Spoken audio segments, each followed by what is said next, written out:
So vaccines have always been interesting because people's attitudes about vaccines are often a bellwether for how people think the system is working. And right now it means that it's not working, and we need to look more at how to make the system work for more people. If health is something that is seen as either only for the privileged or profiting corporations instead of people, things are never going to work.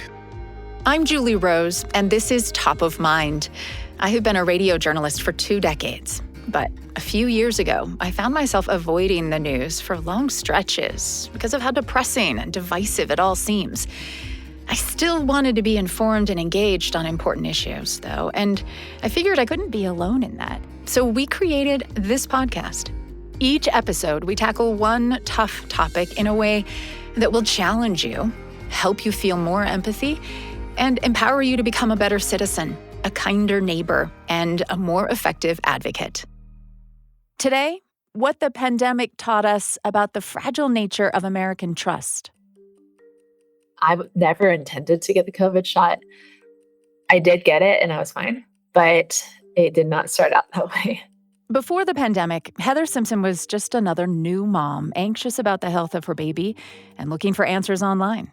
Some of what she found made her nervous about vaccines in particular. I posted about it on Facebook like February, March 2019, and just thinking, I'm going to be brave and share my views and nobody's going to care, or it's going to be the most embarrassing thing that I've ever done. But it went viral. And then all of a sudden I found myself in this huge anti-vaccine community I never knew existed. And I was like almost overnight this anti-vax influencer.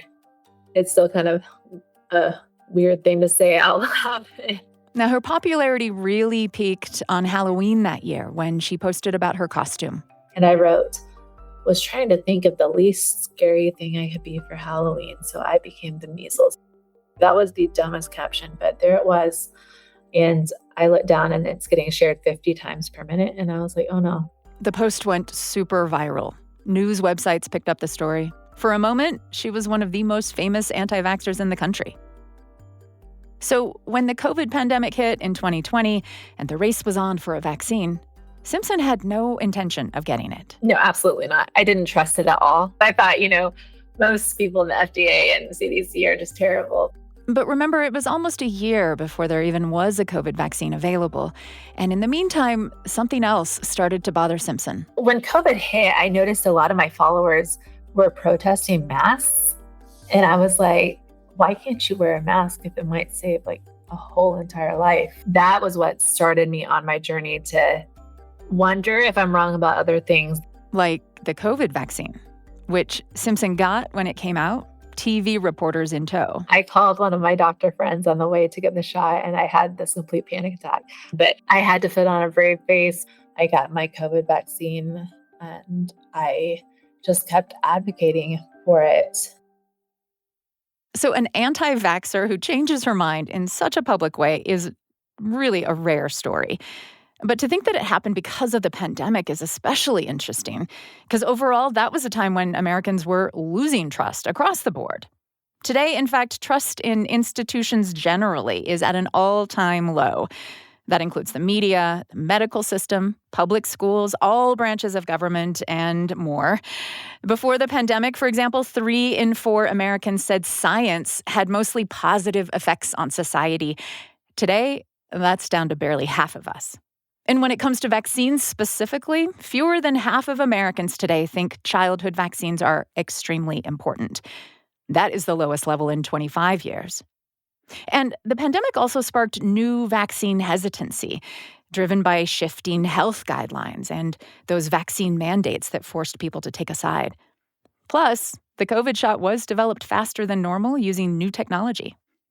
So today on Top of Mind, we're taking a closer look at what happened to America's relationship with vaccines during the pandemic to see what we can learn about building and maintaining public trust.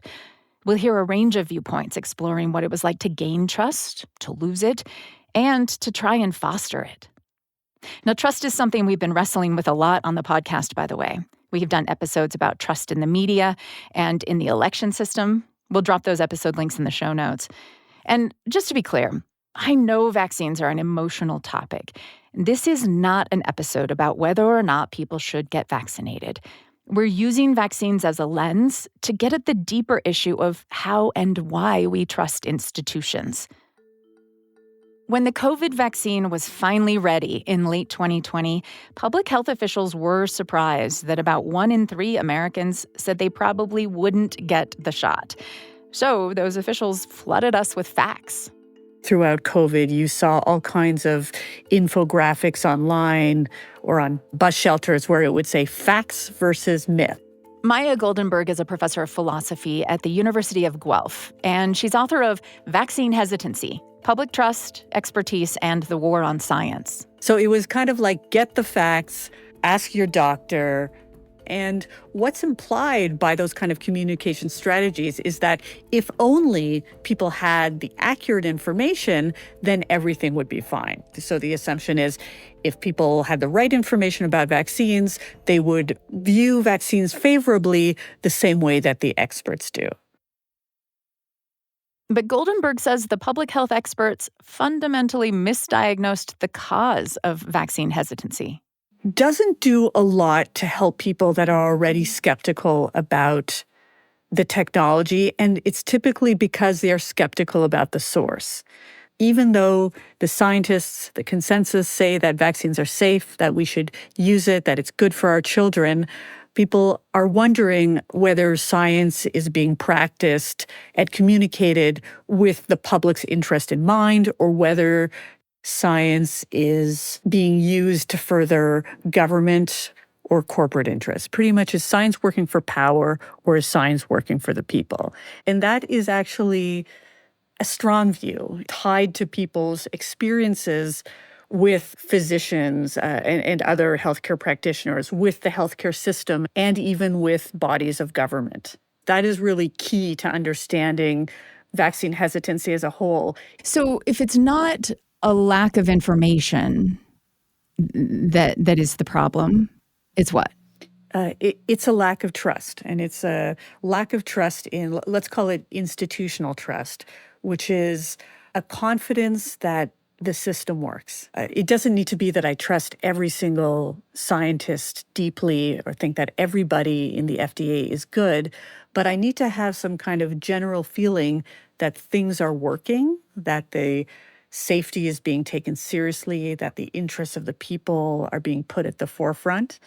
And it's only if I think that's in place am I going to participate in something like a vaccination campaign. We'll get back to Goldenberg later in the episode to get some of the history on this. But Heather Simpson's story is a good example of how personal experience with a system can either support or shatter trust. She's the anti-vaccine influencer who changed her mind during the pandemic. Over and over, she says, vaccine-hesitant parents tell stories similar to her own. The common thread, the most common by far, is being dismissed over their child having a new onset of symptoms. And because there was no time invested in breaking down the science of how that is physically impossible, they become anti-vaxxers. And usually they start out as pro-vaxxers, as crazy as that is. Growing up, Simpson was fully vaccinated, but she started having serious questions about vaccines a few years before the pandemic. This was in 2016, when she and her then husband were trying to have a baby. And all medical procedures up until IVF, which we did not do, were failing. So I started Googling and researching like natural ways to get pregnant. The wellness community online kind of led straight into the anti-vax community online. But I got an ad for a docuseries about vaccines, and it promised to be middle ground. We actually ended up paying $200 for the series, which is just kind of insane to look back on. And we watched all of it. It was not middle ground at all. It was doctor after doctor saying that vaccines essentially cause cancer, autism, allergies, sadness, the flu. I mean, I'm being a little bit sarcastic, but basically you'll have a perfect child, quote unquote, with no ailments or no suffering if you just don't vaccinate.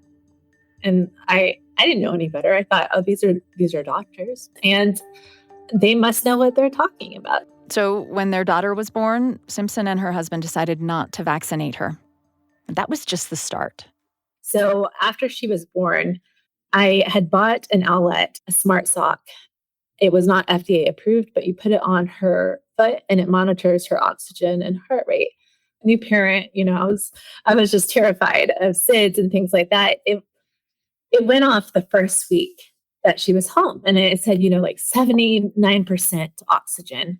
And then it went off again. So I was like, oh my gosh. So we took her to the ER. Doctors told her what was happening was normal. It was probably a thing called periodic breathing. And they would say, sweetheart, you're a new mom with anxiety.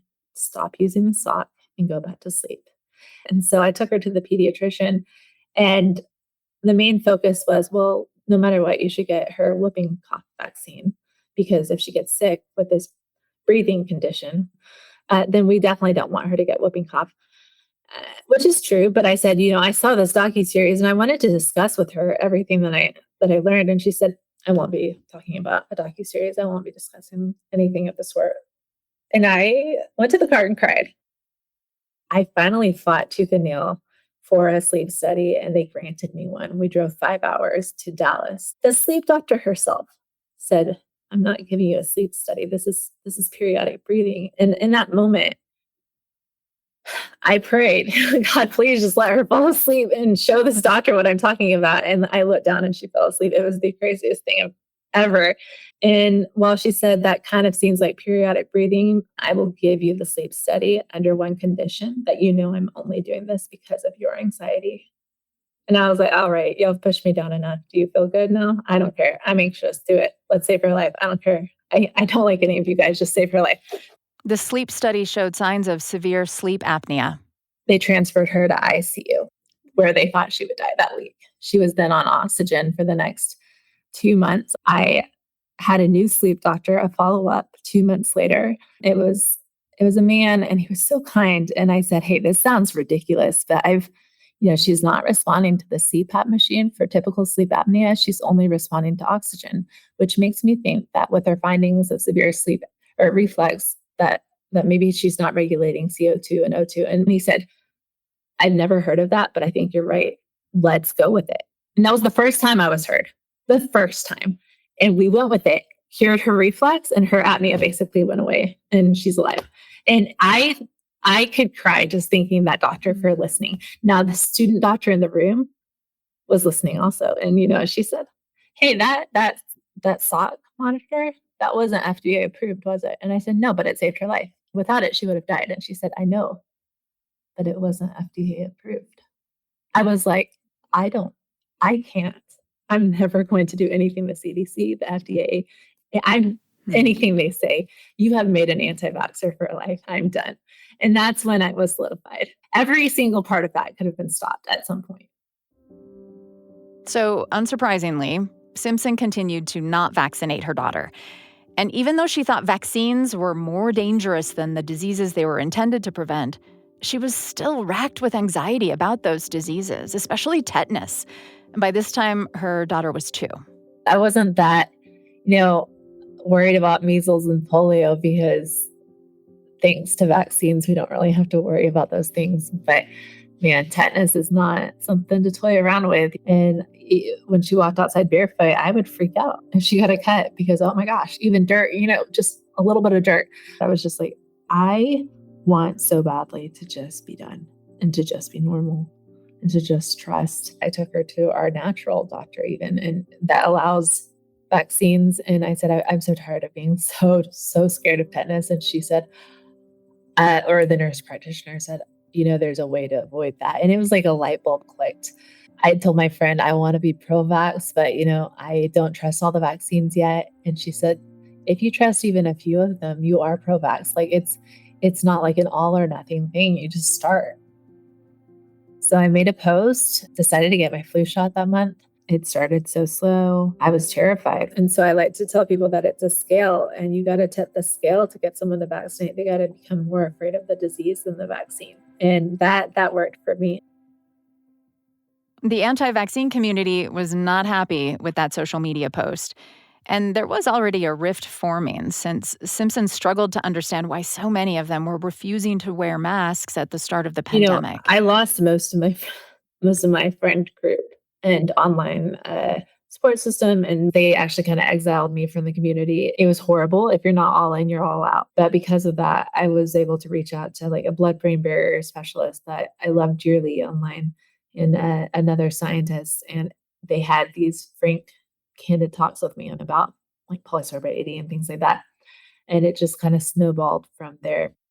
She went ahead and got the COVID-19 vaccine soon after that. So did her daughter.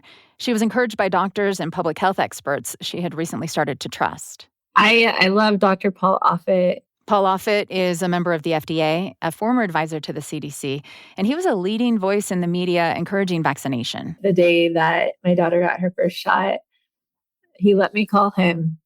And I'm sure that I sounded so unhinged, but he just was so human. He has grandkids, he has kids, he loves them so much. And he was like, this is scary for any parent, even doctors, even pro-vax parents. It's a medical procedure, but anxiety is normal. It doesn't make you weird. Just he talked to me like I was a human. And I was like, oh my gosh, these people on the FDA and the CDC and the government, they're humans. Most of them just want to do good and literally save lives. And that changed me. There's the humanity. By this point, Simpson had built enough trust with her doctors to start the process of catching her daughter up on all the routine childhood vaccinations she'd missed, starting with polio and the dreaded tetanus. I'm so thankful that our pediatrician let us start slow. Now I'm like, let's do it. Like, let's get it over with. Like, I don't want to drive back here. I don't want to like traumatize her again. Like, just jab her 3 times is fine. But I'm so thankful he let us start slow. He even let me call him if she even hiccuped a weird way the first day. And I built up that confidence, but I would have never even gotten there had he said, oh, we're going to do 5 the first day and I won't allow anything else. So what he was doing was he was working with you. He was working with me. He was compassionate. He if she's acting weird at 2 a.m., call me. Obviously, that's not always feasible, but it would be great if you had a vaccine fear line at your practice or an email for them to call you or email any fears, as unhinged as they may be. We want to feel like we're not going to be sticking our kids with a needle and then alone. And so a lot of parents will be like, well, my kid stopped talking a week later. And the doctor will say, well, that's when autism kind of hits anyway. And we know that to be true. Like the doctor has all this training, like he or she knows that to be true. But what's happening is they're not sitting down with them and saying, hey, why do you think this? Because if they did that, at least in my case, I would say aluminum. She got the tetanus shot. Aluminum goes through the blood-brain barrier. And he would say, wait a minute, why do you think that? And I'd say, in the method section of all the studies, it shows that it is in the brains of people with autism. And he would say, no, that is a different kind of aluminum. That is environmental aluminum. I can understand why you would think that, but that is... Now, Simpson knows that this kind of detailed conversation she's envisioning would take a lot of time and patience on a doctor's part. That's a big issue with insurance. I don't have the facts straight completely because it's so over my head, but they only have about 15 minutes. So the biggest issue I've heard is, how are we going to get this in? They need to be aware of these issues and get it down to an elevator pitch beforehand. We should have a community that trusts science because they went to medical school, but unfortunately with the internet and everything happening, we don't. So they need to get ahead of it. And I'm working with a few different nonprofits and companies to get resources together to get basically elevator pitches of the common fears that anti-vaxxers have. Because if we can get it down to like the top 100, which seems overwhelming, it is overwhelming, but it's worth it to have elevator pitches and to have maybe a monthly meeting of, hey, parents, y'all can come and ask questions and I'm happy to answer at my clinic. But it's so worth it because these are actual human lives that are being saved. Heather Simpson is a former anti-vaccine influencer and co-founder of the vaccine advocacy website Back to the Vax. She speaks across the country to medical professionals and legislators about vaccine hesitancy and co-wrote a pamphlet addressing common vaccine myths called Vaccine Fears Overturned by Facts. Nearly a third of Americans were hesitant to get the COVID vaccine when it first became available. mostly because they doubted that it would work or just didn't think it was important. But there was also a subset of Americans who got the shot and then lost faith. Everybody who's vaccine injured got vaccinated. We don't have this inherent hatred of vaccines and the system because we got vaccinated. So if we felt supported, it would be a whole different story. Thousands of Americans reported adverse reactions to the COVID-19 vaccine. Their trust was shattered when they felt like their stories were swept under the rug. How one of them thinks things could have been different is coming up next. I'm Julie Rose. This is Top of Mind, a BYU radio podcast. We'll be right back to today's episode of Top of Mind. But first, are you ready to immerse yourself in the awe-inspiring world of nature? Then I recommend you listen to Constant Wonder. It's another great show from the BYU radio family of podcasts. Join host Marcus Smith in riveting conversations with individuals whose lives have been touched by Earth's beauty and mysteries. Uncover captivating stories that shed light on our planet's wonders, from history to science and beyond. If you crave enriching experiences and a deeper connection with the world around you, tune in to Constant Wonder. Listen wherever you get your podcasts. Independent filmmaker Jennifer Sharp got all of her vaccines as a kid and really had no position on vaccines prior to the pandemic. I did stop taking the flu shot a long time ago because it didn't make sense to me. I realized, like, when I was in college that every time I got the flu shot, I got the flu. And not, I wasn't correlating them, but I was just like, what's it doing? So I actually just voluntarily was like, I'm not taking the flu shot anymore. I always get the flu anyway. And I was always a little skeptical or just, thinking on my own about, should I do this? But as far as vaccines, I've been vaccinated. I get my tetanus shot every 10 years. Sharp is also politically liberal and, at least before the pandemic, says she was fairly open to trusting the scientists and medical professionals who were encouraging vaccination. I watched doctors I trusted, television figures I trusted, everybody saying, this is a really safe and effective vaccine. It's really great. It's a new technology, but we've been studying it for years. And all I heard was good stuff. So when the gym where she taught fitness classes told her it was time to get vaccinated, she did. I was like, I'm not sure this is actually going to work, but I'll give it a try. Just like the flu shot in my mind then, too. It's like, you could get it. It's not going to hurt you. It's not going to do anything. Whatever. So actually, immediately driving home, I felt weird. I went to bed. I woke up in the middle of the night. My bed was drenched in sweat. And then I realized I was just immensely sweating only on the left side of my body. And I got the shot on the left side. So that was really weird. And then the left side of my body was really hot. And when I touched the right side of my face, it was cool. It was normal. And then I proceeded to be numb on my left side of my face for 3 weeks, but solidly numb. I also had a headache on the left side of my head. She was pretty sure she was having a reaction to the vaccine, but she didn't have insurance at the time or a primary care doctor to consult. So she went online and discovered hundreds of people on social media sharing similar stories. And they were all doctors because it was all people who got vaccinated first. And everybody's like, yeah, numbness, this, they all have the same stuff, but a lot of them were. Some of them were like, I can't get out of bed, I can't. So they had gotten in touch with the NIH. And the NIH was starting to do research on some of us. So I contacted the National Institutes of Health, the NIH, and was like, here's my stuff, this is my situation. And then I said, hey, I'm also wondering, I shouldn't get the second shot, right? This is a bad reaction. And I got an email back from a doctor at NIH. She said, talk to your primary doctor. We're not authorized to give health advice. And then I replied back and I said, well, I don't have a doctor. Or I was like, I don't know what to do. And she said, talk to your primary care physician. So that was their official response to me. Roughly 1 million people have reported adverse reactions to the COVID-19 vaccine to the CDC. And the CDC does acknowledge that bad reactions can happen. Researchers have not found evidence that symptoms like numbness, persistent fatigue, or paralysis were caused by the COVID-19 vaccine. They have found, however, that about 5 out of 1 million patients will experience anaphylaxis, a severe allergic reaction. And young men are slightly more likely than other populations to experience heart inflammation within a week of taking the second dose of an mRNA vaccine. The most severe of Jennifer Sharp's symptoms lasted for about 3 weeks. Now it's been 3 years and I still have issues. It's very mild for me, so I feel lucky, but it's very normal for me to start feeling pins and pricks in places. And I've actually, for the last 4 months, been pretty good, just some every ounce of swelling and pinpricks. What could have made this better? What did you need to have happen? So that's a great question. First of all, acknowledgement. Like acknowledging that adverse reactions were happening, and just acknowledge that it's rare. Say, oh, it's rare, but it happens. If this happens to you, call this number.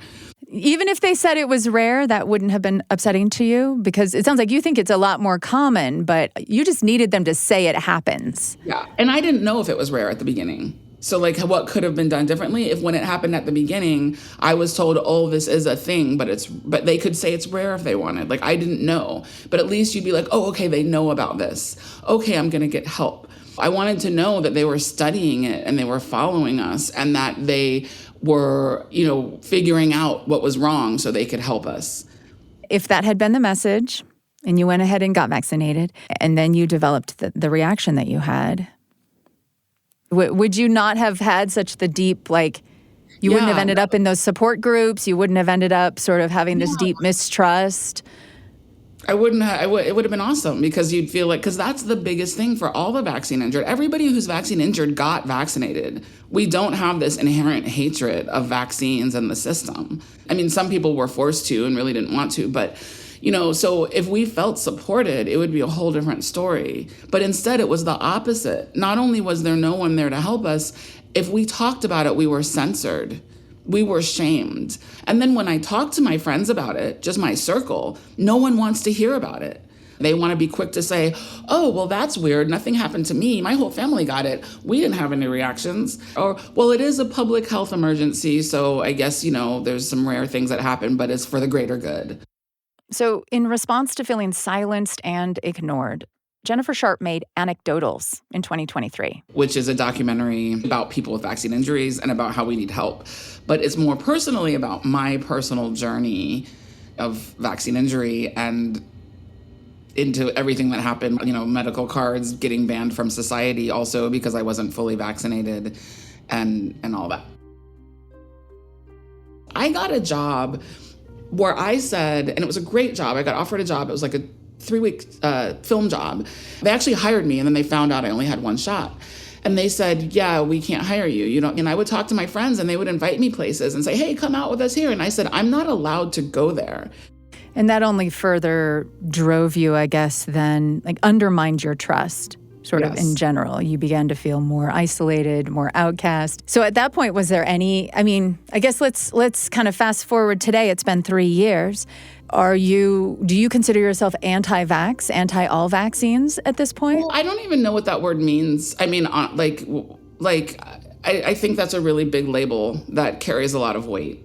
I think to me, anti-vax means I'm not going to blindly trust what these pharmaceutical companies and the government is giving me. You realize, can't we all agree on the Oxycontin crisis started by pharmaceutical companies and encouraged by the FDA on their side in the pocket? So it's like the same thing has happened with vaccines.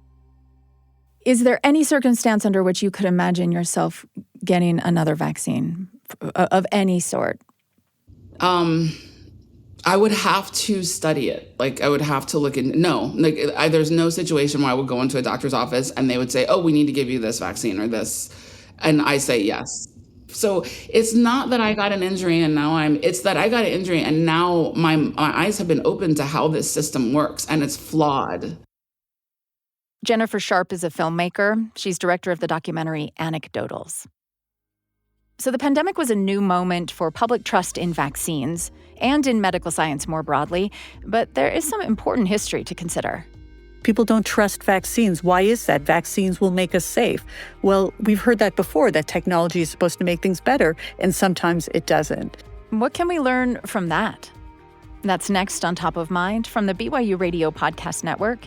I'm Julie Rose.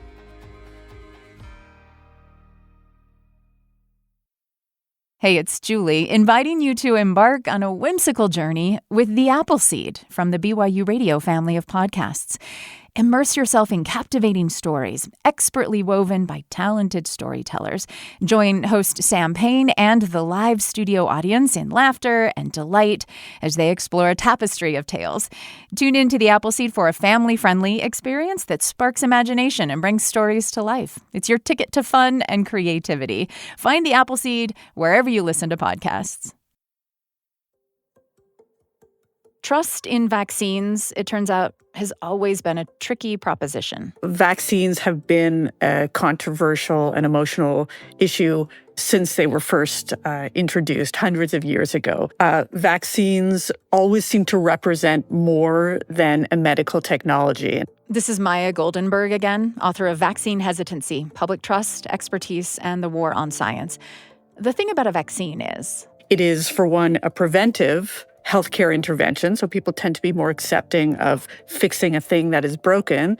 It's also administered to otherwise healthy bodies and often administered to children, which elicits a certain type of reasonable emotional response. So it's about, yes, the willingness to take a risk, but it also is about having to put yourself in a vulnerable position. You have to have a lot of trust in a quite complex system of vaccine technology, vaccine distribution, and administration. So a lot of parts have to come together in order to get safe vaccines into bodies. And all those parts have to be trustworthy, and they have to be recognized as trustworthy by the people who are participating in this practice.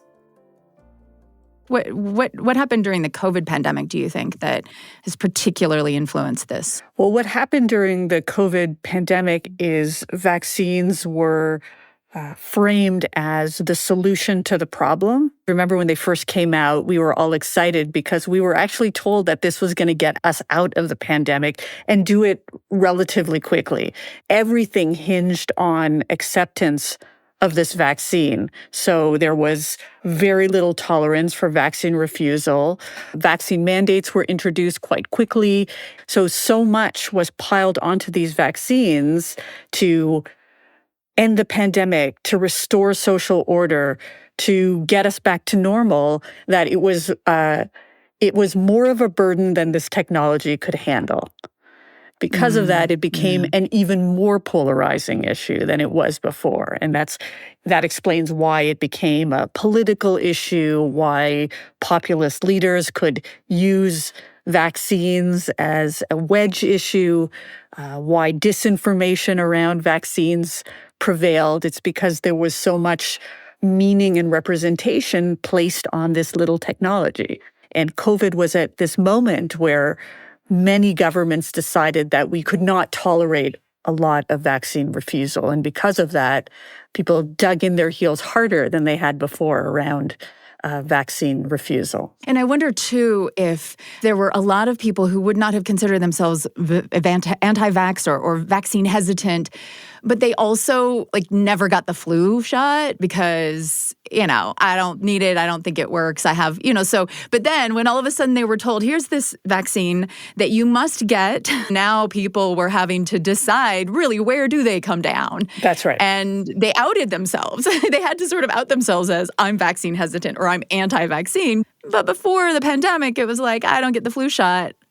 No big deal. People don't really marginalize you because of that. That's right. The flu shot is a terrific comparison to that. You didn't have to get the flu shot. There were some seasons where there was very low uptake of the flu shot, even when it was widely available, easy to access.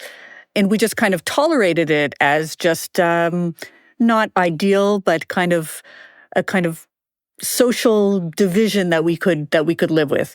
During the COVID pandemic, protocol around COVID made it such that we could not tolerate much more than slight disagreement around vaccines. And there has been qualitative research where people said that they were, let's say, They vaccinated their kids, saw themselves as pro-vaccine. Maybe they got the flu shot, maybe they didn't. But there was something about the COVID situation, and I think the something is around the mandatory nature of COVID requirements that rubbed people the wrong way. So there are people who say, I'm fine with the technology, I'm not fine with the government telling me that I need to do it. Skepticism of the government and the technology it promoted was not always so deeply ingrained in America. Today, a great new chapter has been added to the story of creation and of growth. Man soared to the moon, he has come back safe. That is the meaning of the mission of Apollo 8, humankind's first flight into the orbit. The 1950s and 60s were a time of high trust and booming technological advancement. We were in the middle of the space race, new medicines and antibiotics were being developed, and Jonas Salk had created a new, wildly successful vaccine for polio. In 1955, over 10 million children received one or more injections of Salk vaccine, including this boy, the president's own grandson, David Eisenhower. It was a good time for science. But in the second half of the 20th century, we also got to see the bad sides of that. Great advances in science gave us nuclear bombs, and we saw how poorly that could go. Advances in material sciences left us with an environmental problem where plastics are everywhere. So we see the downside of science and technology as much as we see the upside. And that is in the background of some of the concerns around vaccines, is that not everybody holds this kind of presumed technological optimism that I would say the leadership expects us to have. When they say, people don't trust vaccines. Why is that? Vaccines will make us safe. Well, we've heard that before, that technology is supposed to make things better, and sometimes it doesn't. It's certainly not a wild idea to think that corporate interests influence politics, influence healthcare, and influence government. We know that they do.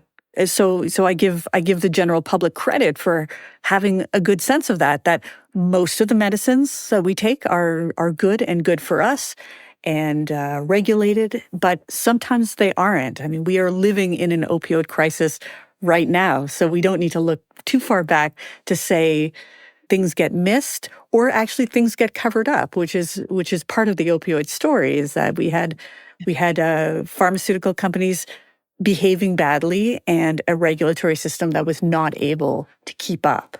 So why did American medical professionals and public health experts not see this? Why did they think this was a facts problem instead of a trust problem? Well, the simplest answer might be because from their perspective on the inside, the science was astonishing. I couldn't believe how effective the vaccine was against COVID-19. This is Bill Petrie, a doctor and scientist at the University of Virginia who studies infectious disease and vaccines. He also treats patients and wrote articles in a local Virginia paper encouraging vaccination during the pandemic. This was a huge advance scientifically and in vaccinology. I'm working on a vaccine against a parasitic infection called amoebiasis, and we'll be going into our human clinical trials of this vaccine starting next year. But I've been working on that for 30 years. Sounds like incredibly slow. That's not unusual, though. The COVID vaccine, on the other hand, was developed in less than a year.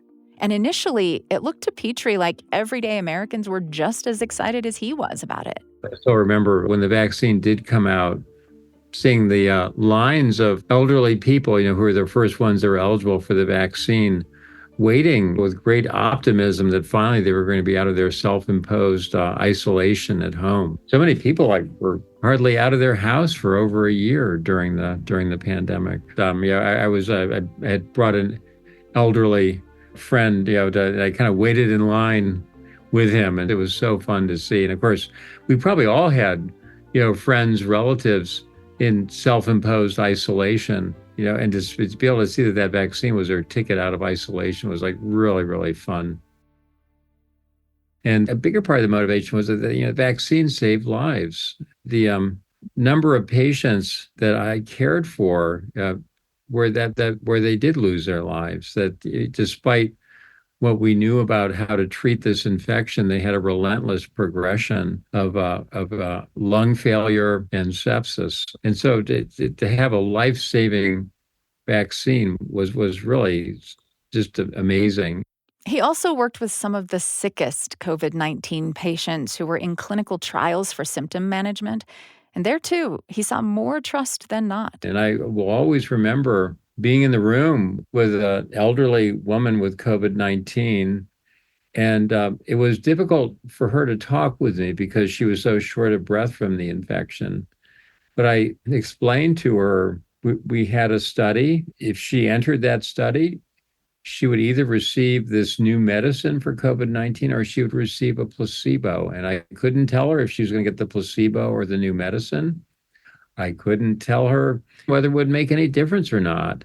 And, she looked me like right in the eye and she said, I want to do this for the next person with this illness. And I'll never forget that moment. And, sadly, she went on to die from COVID-19. But just like that commitment, I think, is probably more the norm than maybe the vaccine hesitancy or the distrust in science. There's so many people that want to help the next person with an illness. Dr. Petrie, one of the things that I think we heard during the pandemic and still hear to this day is, it turns out the CDC and the government and the NIH and public health folks, they didn't really know, they were overpromising. They told us, oh, this is going to be over in 6 months, or that a mask will save you, or that 6 feet is enough distance to keep you safe outside. And now we know that none of that was exactly the way they told us. And so really, why should we trust them about anything?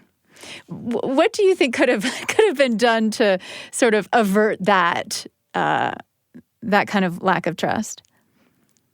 Yeah, so maybe not stating things as absolutes, that, more that we have every reason to believe that if we can get 80% of the population vaccinated, that will stop this pandemic, or that we have reason to believe from everything we understand about coronaviruses that they're not going to evolve so rapidly that we need to continually update vaccines. So to me, maybe a better understanding of the scientific method, which is that you get all the available evidence together and you come up with a hypothesis that explains all the data that you have, but you don't rest on that you understand the scientific method is always testing is the way you're thinking about things true or false. And especially with a pandemic, with a brand new disease that never existed before, that there's a lot to learn. One thing Petrie says he got wrong was how quickly the virus developed. He had thought it would adapt more slowly and says he could have communicated more of that uncertainty. The virus was not nearly as genetically stable as we anticipated. And that, when you look at it in hindsight, you say, when you have hundreds of millions of people infected with this virus, the virus is having so many opportunities to evolve and mutate to escape that vaccine-induced protection. So, ever since then, we've been having this sort of catch-up race so that the newest vaccine is the best match for the currently circulating virus. But I didn't put that degree of uncertainty into anything that I wrote because I didn't know that. Those were unknowns at the time. Were the mandates that people must be vaccinated in order to participate in certain activities or in some cases to work in certain fields, were those mandates, do you think, helpful in hindsight? In hindsight, I'd say no. I think that was sort of probably throwing gasoline on the fire, so to speak, of people that mistrusted the government to be forced to be vaccinated or to, be forced to wear a mask. And I think it's because it's such a, touchy issue. Now that we're a couple of years out from having the vaccine first available, it's now available every season and boosters are being recommended. Do you see that vaccine as still being as important to get today as it was when we were at the height of the pandemic? Oh, no, clearly it's not as important. It was life-saving when it first came out. Now, every single person in the US has either been vaccinated or had COVID-19, or most people have both cases. And so we now have pre-existing immunity. It's not perfect. And, in fact, we're still having deaths, every week from COVID-19. But it's a much different situation than 2 years ago. Now it's predominantly the weak and infirm that are suffering the most from this. How do you recommend now that people think about the risk of the vaccine itself causing some sort of injury versus the risk of getting COVID, which you can still get even if you are vaccinated, right? So what is that equation or calculus that you now talk with patients about? The risks remain the same, like 1 out of 100,000 young men getting heart inflammation, which is self-limited, or it heals itself. And the benefits are less because it's less likely that the vaccine is going to prevent you from dying. And that risk benefit changes, like the younger you are, also the less severe the illness is going to be, even if you do get it. And so even though the benefit is less, the risk is so tiny that I heartily recommend it to my patients. I'm up to date on the latest variant vaccine that came out about 2 months ago. I just sort of think it continues to be like a really great idea. Vaccines are like the biggest medical advance, except for just sanitation and hygiene. We've transitioned from not even 100 years ago, where so many young children were dying of epidemic infections like tetanus, diphtheria, pertussis. It's just a different world today thanks to vaccines. Dr. Petrie, thank you very much for your time today. Julie, it's always a pleasure. Thank you so much. Bill Petrie is a doctor, a scientist, and a professor at the University of Virginia, where he studies immunology and infectious diseases.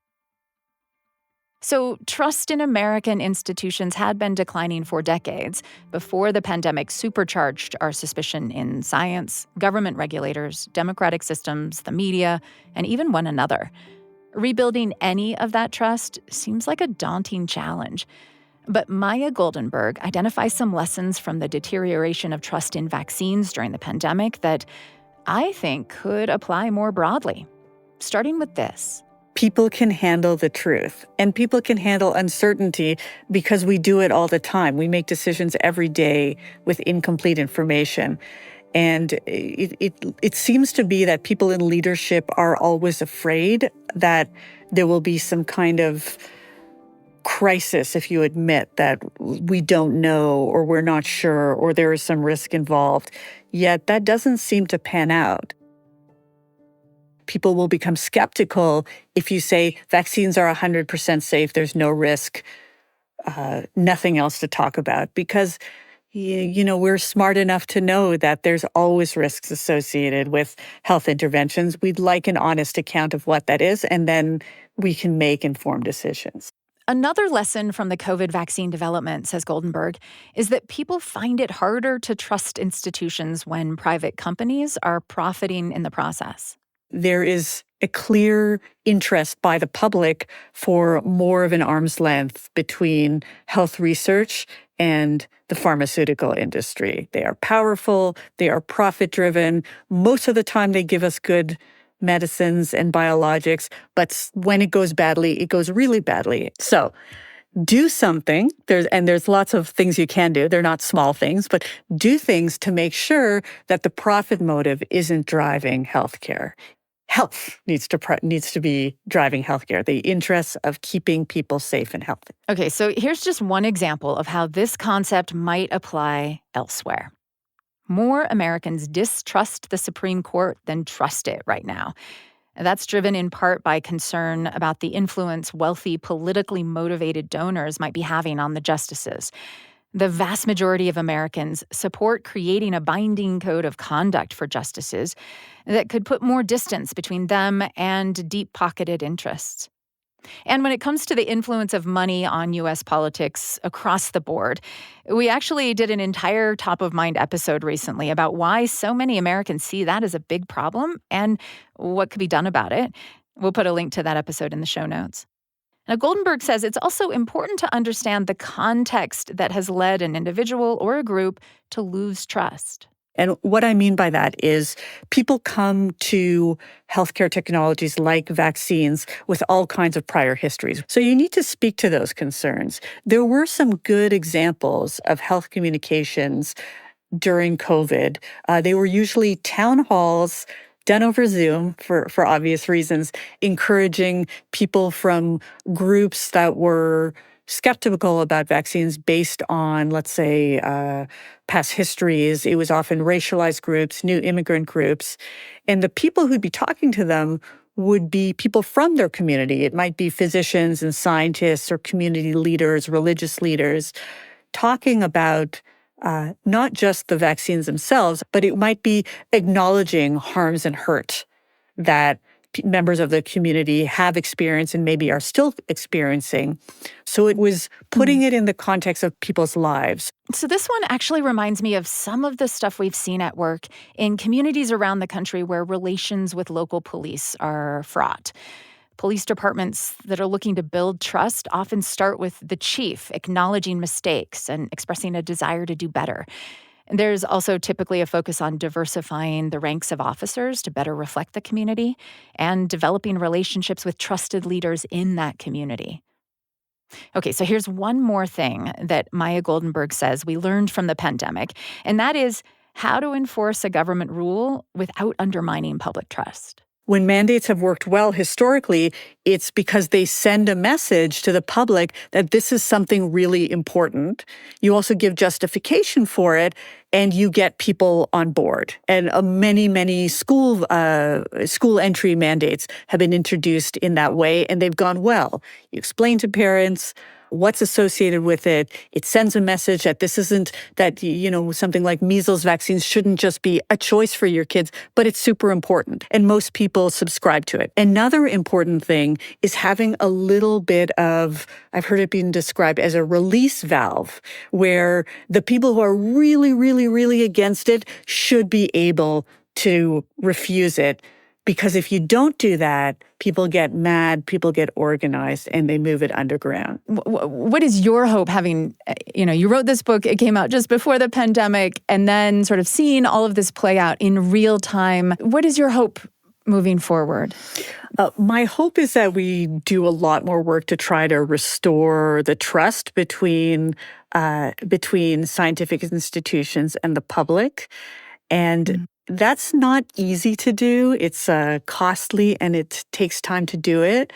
But it does mean we have to invest more in health infrastructure. Health needs to be understood and experienced as more equitable and accessible to people. If health is something that is seen as either only for the privileged or profiting corporations instead of people, things are never going to work. So vaccines have always been interesting because people's attitudes about vaccines are often a bellwether for how people think the system is working. And right now it means that it's not working. And we need to look more at how to make the system work for more people. Maya Goldenberg is a professor of philosophy at the University of Guelph, and she is author of Vaccine Hesitancy, Public Trust, Expertise, and the War on Science. Professor, thank you so much for your time today. Thank you. And thank you for listening to Top of Mind. I know vaccines are an emotionally charged issue, and I'm glad you chose to stick with us for this episode. Check the show notes for some of the other episodes where we tackle trust in a variety of American institutions. I'd love to hear your thoughts on those, or any of it, really. Email topofmind@byu.edu. Top of Mind is a BYU radio podcast. Today's episode was produced by James Hoops, Caleb Leach, and me, with help from Samuel Benson and Sam Payne.